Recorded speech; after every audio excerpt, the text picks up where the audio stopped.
So we'll start with talking about resumes, what a resume should do, kind of go over the most common resume, the one that we usually advise students and alum to use, which is the chronological resume, and then describing your experiences in more detail, general do's and don'ts when you're working on your resume, and then kind of cover a bit what an application or applicant tracking system is, short, that's ATS for short. And then we'll go into cover letters, why they're important, what writing a cover letter kind of looks like, how to start doing that, and then just the basics of a cover letter. So, a resume, to start, a resume should, of course, generate interviews. If it's effective, you should be getting offers for interviews. You should definitely be utilizing the job description to tailor it and target it to the job that you're applying for. So focus on keywords and skills and experience that's mentioned in the job description, and then connect it to your own experience. And then focus on the relevant parts of your background, of course. So mention experience that's relevant to the job you're applying for, whether it's your education, volunteer work, internship experience, projects relevant to the opportunity you're applying to, anything that's relevant to that job. And then you're going to want to include exact matches of keywords and required skills that you notice on the job posting. So that could be software knowledge, soft skills, and we'll talk more about that when we get into ATS, why that's important to use keywords, exact words as close to what's on the job posting, if not exactly those keywords. And then, of course, you'll want to highlight your experiences. So explain how you've grown as an artist and a designer, and connect that to how you can make a positive impact in the role that you're applying for.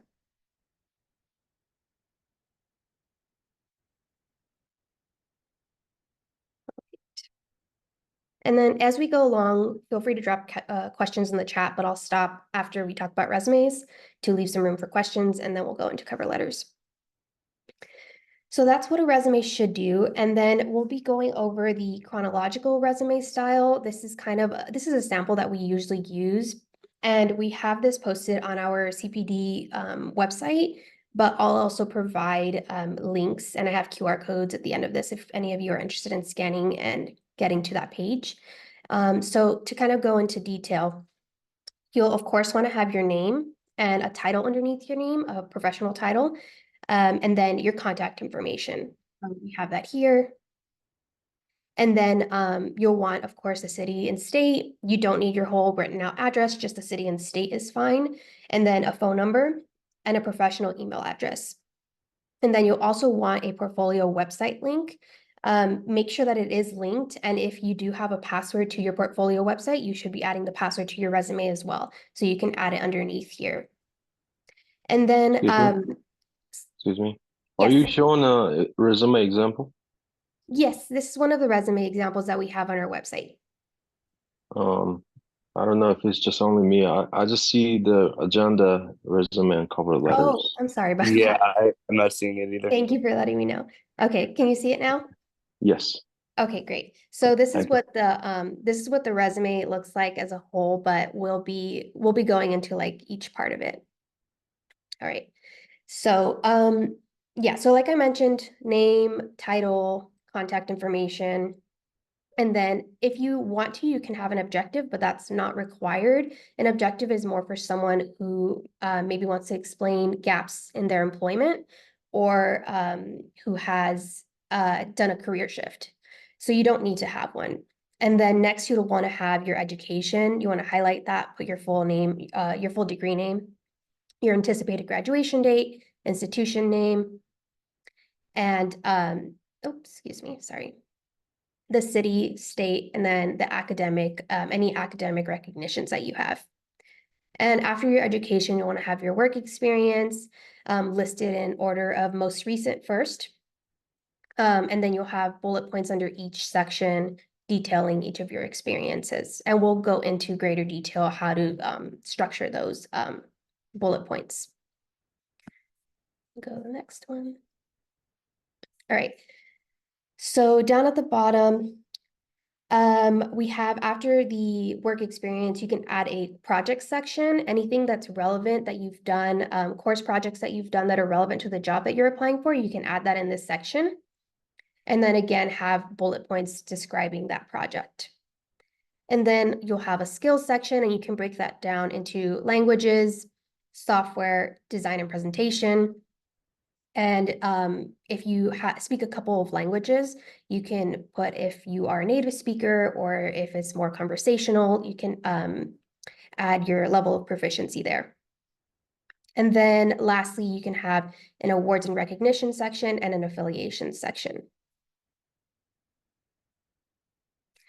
So the format of the chronological resume, it should be consistent throughout, shouldn't be overly stylized or designed.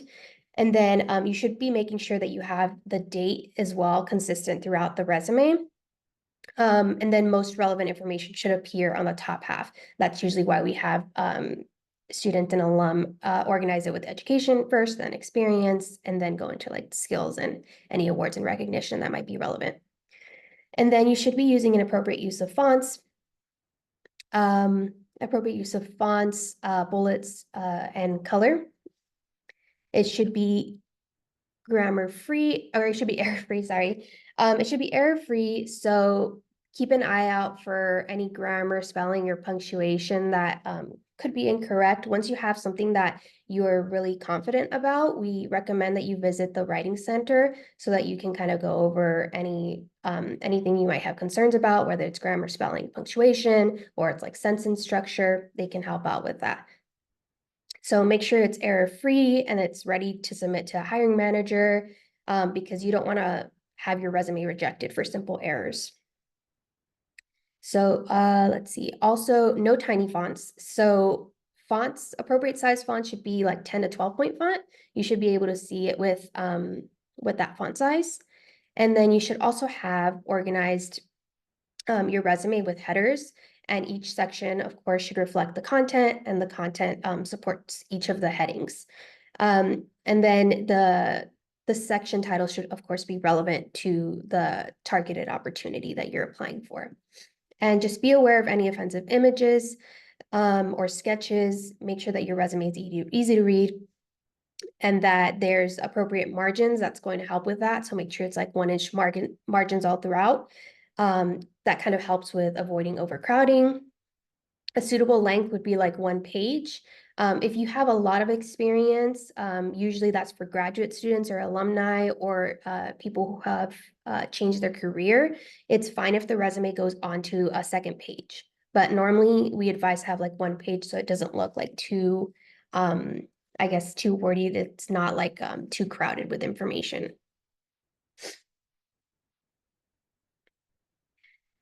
So to describe your experiences, you should be using keywords. So use vocabulary for the profession that you're applying for.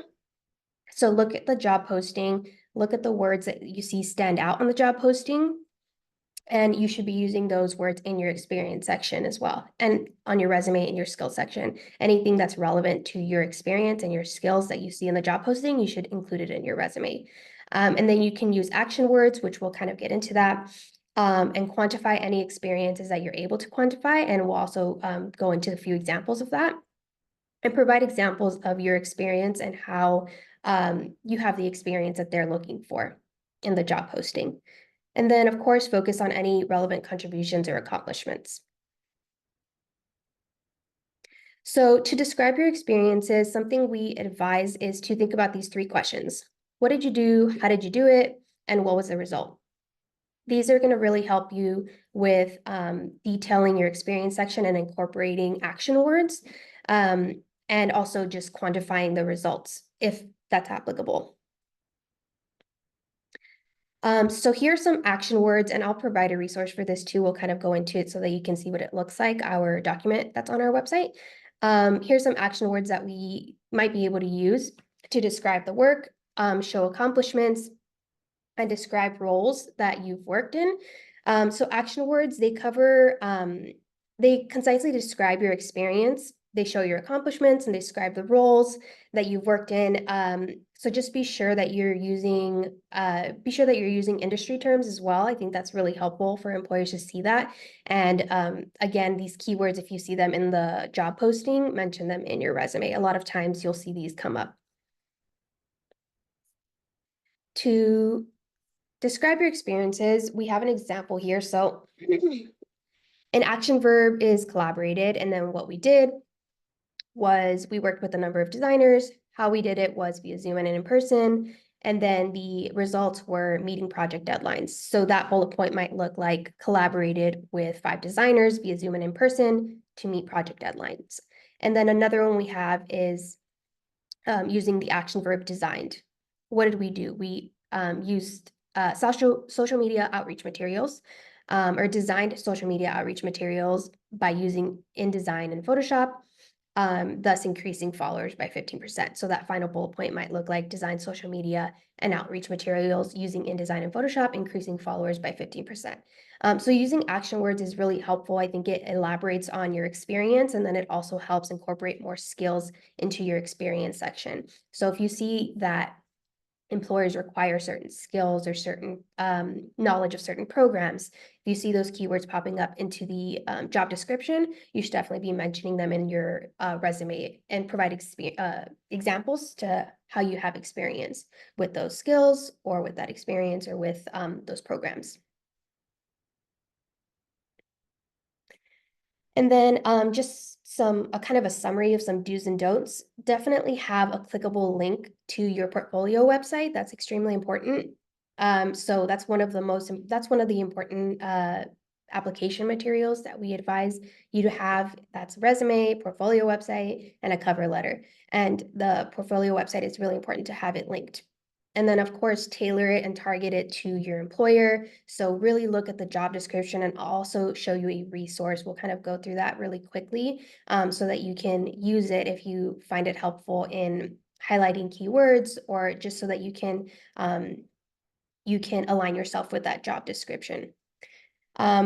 Relate your experience to the employer needs.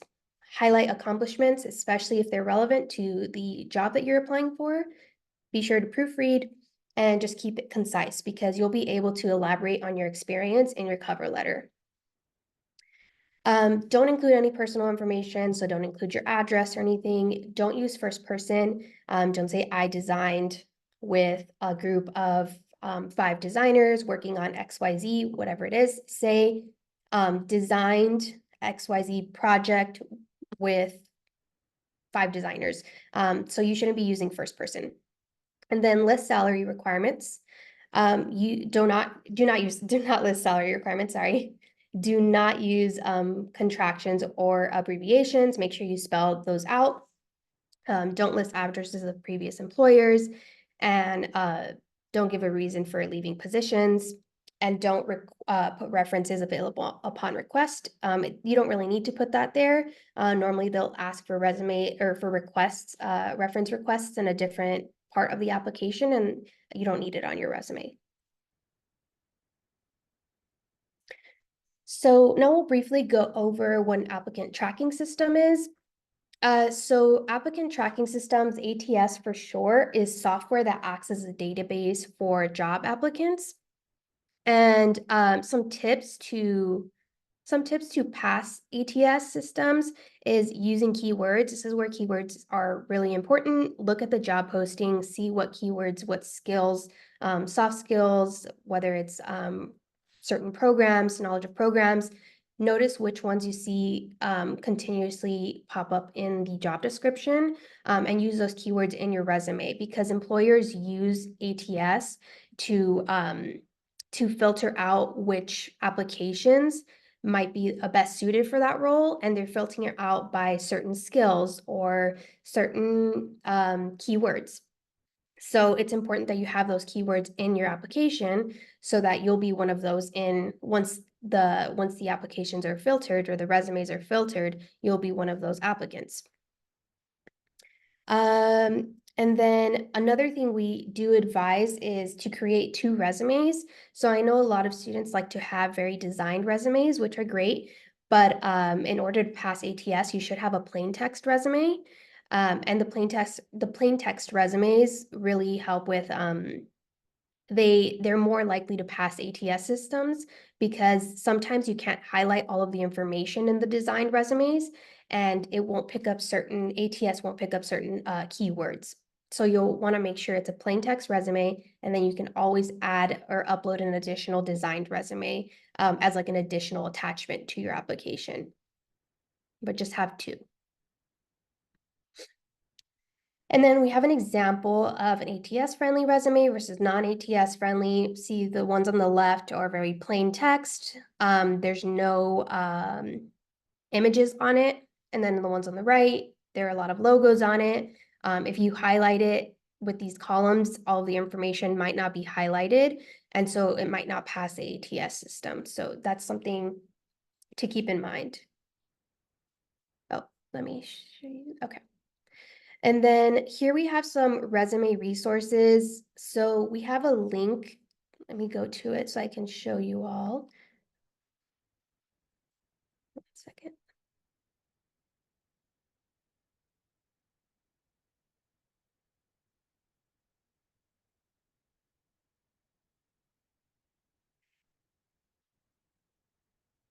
Let me share my screen. All right, so this is our website. And we kind of go through all of this that I just covered in more detail. So if you're interested in looking through this is really helpful. And we have some videos on here as well. And we have resources over at the bottom, and I have the links for those on the PowerPoint, so I'll share that with you again. Here we have the action words list. This is a list of words that might be helpful in incorporating into your experience section. And then we also have a resource for the resume. So it breaks down each section, what you would need in each section, and just helps you organize those sections. And then here's the sample that I have on the PowerPoint. And then another one that's a good resource is this document, aligning yourself with your job description, the job that you found. It kind of gives some tips for how to, what to look out for when you're looking at the job posting. That way you know what to include in your resume and also in your cover letter, but we'll get into that.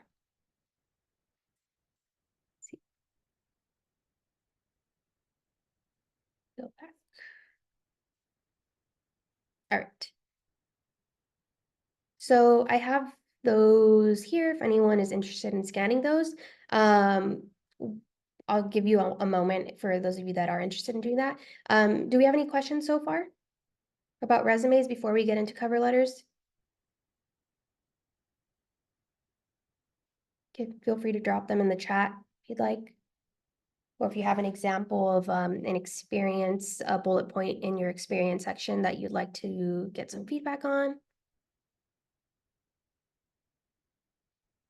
Great. And then here we have other resources that might be helpful for you. This is our website on ATS and then SkillSyncer. Let me share that with you really quickly too so you could see. So this is kind of goes into greater detail about ATS, applicant tracking systems, and kind of gives you tips so that you know how to avoid common mistakes.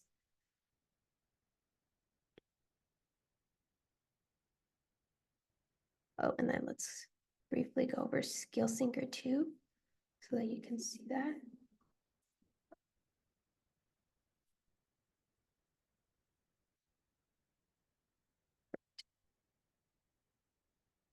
So SkillSyncer is this website, and it'll allow you to upload and paste your resume to see if you would pass the applicant tracking software. And we have steps here for how to do that and kind of what it, how it might help you. So I have those links here. If anyone wants to scan those or just take a picture. And then we'll go on into cover letters if no one has any questions. Okay. So why are cover letters important? Cover letters are important because, oh, sorry about that. All right, so cover letters are important because they help you stand out. They help you elaborate on what you wrote on your resume, and it helps you tell your story. It shows that you've done your research, and it's also good interview prep. So a cover letter is going to be your opportunity to explain how you're unique from other candidates, how you would be a good fit for the position, and tell your story. So elaborate on the experiences you mentioned on your resume, explain how you'd be the best fit for the role. And this is where you would show that you've done your research on the job posting and also on the company. It shows your investment in the position, so that's really important that you do that. And then just the experiences and the skills that you talk about in the cover letter are good interview prep, because you'll be doing this when you're offered to the interview. It's helpful to have a cover letter to write down all of your thoughts and organize your thoughts. So to start writing a cover letter, you can brainstorm by thinking about what your resume experiences are, what are your soft skills, and then what are your values, interests, and passions. So use your resume as a guide and expand on the skills and the experiences that you mentioned there to help you prepare for writing a cover letter. Think about what your soft skills are. So those are like more the people skills, not necessarily like skills that are related to programs or software. These are skills like communication and like problem solving, collaboration. So think about, what are you good at? Are you good at with meeting deadlines? Are you good with working in a team? How are your communication skills? Are you comfortable presenting your design work to others? Think about all of that. And then also think about what your passions are. What do you value? What's motivating you to look for this particular job, to apply to this particular job? Why is it that you want to apply for that role? All right. And then you'll want to research two things: the company and the job description. So you'll want to find out who the company is, what are their values, what's their mission statement, what do they produce.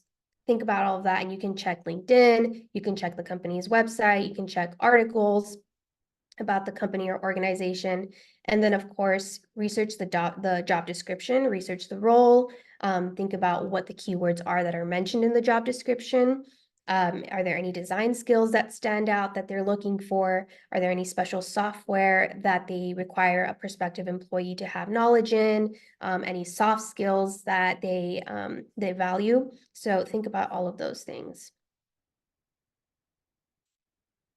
And then cover letter basics. So it should be about 3/4 of a page to 1 page long. It shouldn't be too more than like a page, really. You should be able to just briefly talk about yourself, elaborate on your experiences on the resume. It's so you shouldn't really go over 1 page, but yeah, we have a template, and I'll go over that too so that you can use that. It'll be really helpful for you when you're thinking about your experiences and how to introduce yourself.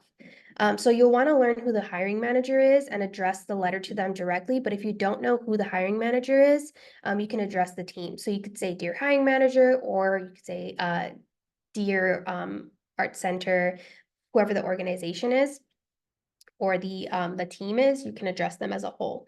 And then if you do know who the hiring manager, make sure that you do spell their first name and last name correctly when you're addressing them. And then you should also address the role. So you're writing this cover letter for a specific role. This is not a cover letter that you're sending to multiple applications. This should be tailored to a specific role that you're applying for. So mention what that role is. Say you're applying for, a design intern position, whatever it is. And then if there isn't a job description, you can always write an outreach letter to the employer and ask more about the role. And then you should also look at the keywords, like I mentioned, from your job description to show that your skills match what the company is looking for. And you can use the document that I showed you all about aligning yourself to the job description. That'll be really helpful with incorporating those keywords into your cover letters. And then you should be able to provide examples. So provide specific examples. And if you have numbers to quantify examples of how your experience is relevant to what they're looking for, definitely use that. But if you don't, that's okay. Um, and of course, tailor the letter. So you should be writing a new cover letter for each job or internship you're applying for. And just make sure if you're using something as the template that you're changing the role, that you're changing the organization you're applying for, and you're just tailoring it to that new role that you're applying to. So here is the basics. This is kind of what we usually advise students to go by, and we have this resource on the website, and I'll have the QR code in the next slide too. But a template should be the introduction, which should explain who you are, where you're applying to, and what do you know about the organization that you're applying for? What is your value? What is what makes you a good fit for them?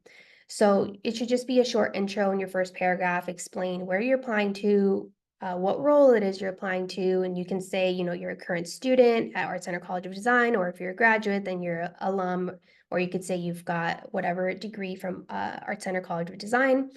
And then in the second paragraph, you should explain why them. You should be talking about why you're interested in working in the organization, and this is where you'll include the research that you did. You'll explain why you want to work with them, why does your work align with theirs, and be specific. Show that you've done that research by sharing your experience and connecting it with the company's mission statement, for example, or with their values or their projects, if you have certain experience, or if you've done certain projects that are related to what the company produces, you can definitely connect yourself that way. So be specific in your examples and show that you've done your research on the company and on the role. And then you can go into the next paragraph, why you. So this is where you would align your skills with the employer's needs by communicating how those skills would be valuable to them. So again, this is why it's helpful to look through the job posting, and it shows that you've done your research, you've looked through it, you've highlighted whatever the keywords are, and you're including that into your cover letter, and you're providing specific examples of how you have experience that's relevant. And then you'll be closing with just letting them know that you appreciate their time. You can use the company name to reiterate your enthusiasm for applying for the role, for working with them, and then indicate the best way for them to reach you, whether it be by email or phone, and note that there. And then if you are sending anything along with it, whether it's a resume or your portfolio link is on there, you could let them know in the closing paragraph as well, and have your contact information at the bottom. So kind of similar to a resume, you would have your name, title, contact information, and then you would start the letter and then sign off at the bottom.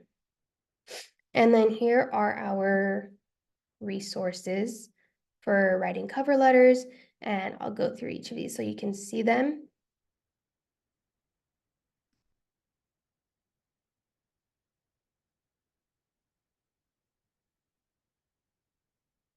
Oops, okay. So here's what we have posted on our website: tips for writing a good cover letter. And then we have a workshop that we recorded previously on here as well. So you might find that helpful. And the other QR codes that I have are the cover letter resource here. So it kind of breaks it down to what you should have. You should have your salutation, then your introduction, explain why you're interested in working with them, explain why you would be a good fit, and then close with your closing paragraph. And this is the example that I have on our PowerPoint. And then again, I have this one because it's relevant, aligning yourself with the job description. So this is really helpful with for your resume and for your cover letter. It gives you useful tips for incorporating those things that you see in the job posting into your cover letter. And I will bring back the page here. So if anyone's interested in scanning, feel free to do that. And this will be available online. Shay, do you know where? Yes, I do. Sorry. It'll be up on our CPD YouTube channel. I'll put a link in the chat. Okay. But by tomorrow it should be available. Okay, thank you. Does anyone have any questions about cover letters, or those of you who came in a bit later, any questions you want to ask about resumes? Feel free to throw them in the chat.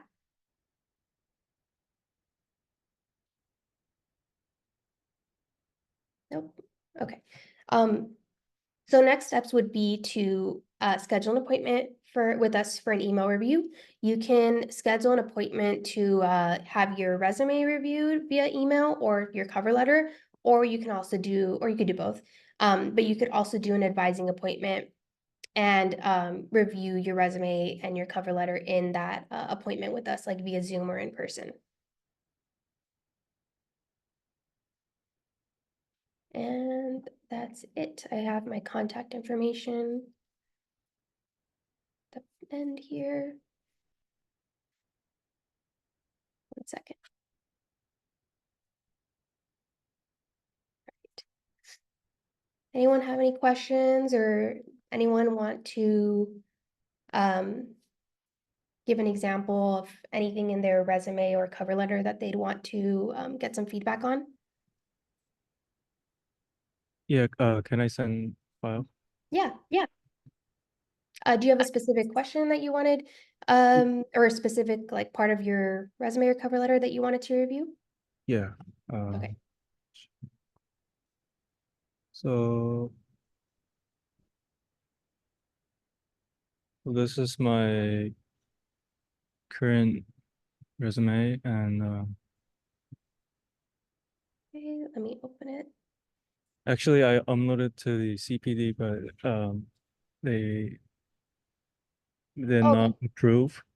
Okay, so I would suggest would you like to get some feedback now? Yeah. Actually, I mean, the education experience, that's the just basic thing, but for the project, the patent I have, and then the award I have, Mm-hmm. I don't know what to explain about it. So Yeah, that's a good question. Okay. Do you mind if I share my screen, share your yeah, resume? yeah. Okay. So, so I would add also a title under your name, but it's good that your portfolio looks like it's linked. Yeah, it's linked, so that's great. And you have your email. And then, yeah, it looks like everything's arranged in a like the way what we usually advise. Just keep in mind, if you have columns here, double check that you're able to copy and paste this information into another document. So is this a PDF? Oh, it's a JPEG. Okay. So just make sure that when you're submitting your resumes to applications that they're in PDF format, and also that you're able to highlight all of this information and enter it into, let's say like a Word document. And if it copies all of the information, it should be fine. It should pass the ATS. But just keep that in mind. And then for each of you said for your education, your experience and your project section, you wanted to know how to explain your experience. Is that right? I mean, the education and the experience is fine, but the patent I have, and then the award below, Uh-huh. like, I don't know how to elaborate on that. So if it's relevant to the jobs that you're applying for, I would include a small description underneath of those. And same thing with your experience section and any your project section. I would include I would include bullet points under each of those sections to elaborate on your experience, because seeing it or looking at it now, it's not as it might not give employers enough information about you to give you the position. So you should be able to elaborate on your skills in your experience section and provide specific examples. Same thing with your project section. And if your award is relevant to the jobs that you're applying for, Yeah. and you want to provide a small like description of what it was for, I think that would be great. That would be great if you added that too. Yeah, but I recommend to get more detailed feedback on it, you submit it to one of our email reviewers and they'll leave you a bunch of comments so that you can keep that in mind if you want to make any updates to it. And then we can always go over it in an advising appointment if you'd like. Yeah. Does Okay. that help? Mhm. Thank you. Yeah, okay. Any other questions? I have one regarding, I came in a little bit late, so I didn't really see much on the resume. Uh-huh. But in regards to description, I've seen people get really detailed in the, Mhm. do you think that's necessary when you apply to a job to get pretty in depth on, okay, huh? Yeah, I think it's important, but if you don't get to mention everything or as details as you'd like in your resume, that's why we advise you to have a cover letter. Even if a position doesn't ask for a cover letter, it's really important because you can elaborate on those experiences there. So to think about your experiences, you might want to consider, what did you do? How did you do it? And what was the result? And then you can use some action words, which we have on our website too, and I'll show you the resource in case you're interested in incorporating those. And I gave some examples. So for example, one of the action words we used or action verbs was collaborated. And so what we did was collaborated with a number of designers. How was via Zoom and in person, and the results were meeting project deadlines. So the final bullet point, it was detailed, but it was also very concise. And it said a lot about just that one thing. Collaborated with 5 designers via Zoom and in person to meet project deadlines. So it could be, it's just one sentence really for your bullet points. And it could be a little bit of a longer sentence. It could be, if you're able to quantify it like we did down here, you can do that too.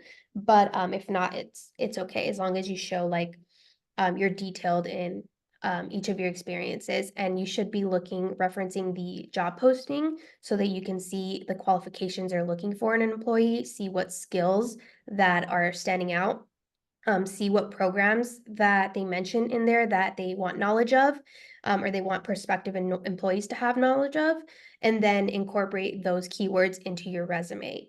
But yeah, does that answer your question? Yes, absolutely. Thank you so much. Yeah, of course. Any other questions? And then again, if you're not able to elaborate sorry. on your resume, no problem. If you're not able to elaborate on your resume, you can always do that on your cover letter. So something brief like this is fine. And then you can explain in greater detail if it's relevant to your job. You can explain that in your cover letter. Sorry, go ahead, Mike. You had a question?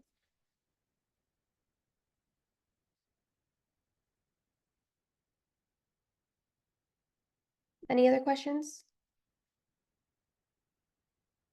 Yeah, I Um, have one So- quickly about resumes. He said we didn't have 2 types, like the ATS resume and the design resume. Do we submit both, or do you only submit one, or if it's only one, then how do you know which one to submit? Yeah, so normally they have, when you're applying to jobs, there's a submission section where you submit your resume. And then there's also an additional document section, so you can submit the designed resume there, but make sure like the main resume that you're submitting is your plain text one, because you want to make sure that all of that information is picked up by applicant tracking systems. Does that answer your question? Yeah, so you do submit both. You just submit the ATS one as the primary, and then you put in the design one in the additional. Yeah, so if it's like an online system, you can definitely submit both if you absolutely want to submit your designed resume, or you could just submit the plain text one. Just make sure that the plain text one is the main one that you're submitting. And then if you are emailing your resume to a person, so you have an actual email address for the person, then you can email your designed resume there. So it wouldn't really matter if you emailed your plain text or design if it's an actual person, because you'll know it's a person reading the resume and they're not uploading it to a system. Okay, thank you. Yeah. Connie or Mike, I know you two had questions. Okay. Mike said, best way to set up a meeting. So you can set up a meeting through Art Center Connect, and we have options for email reviews and also for advising appointments, like one-on-one advising appointments, either in person or via Zoom. And we can kind of go into greater detail what your resume, how your resume looks and what it should have if it's missing anything. But yeah, we can do that there. And if you want to, you can always do an email review first. And if you make edits based off of that, thank you, Eilish, for that link. If you make edits based off of that, then you can always schedule an advising appointment to go over the edits that you made, any updates that you made.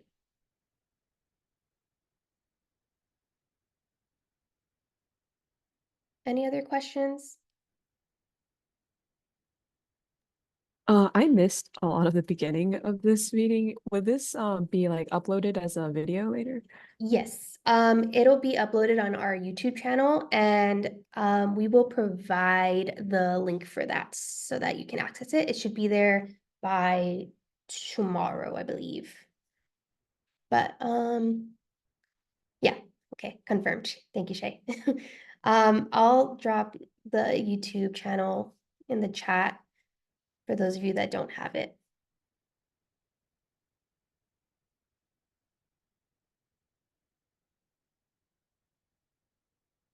Record this?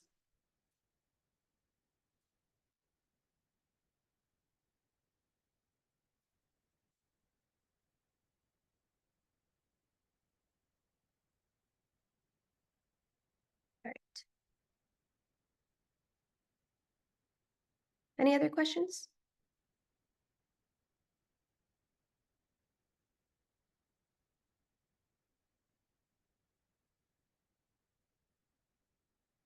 All right, I think that's it then. If you have any other questions, feel free to send us an email. You can send me an email as well.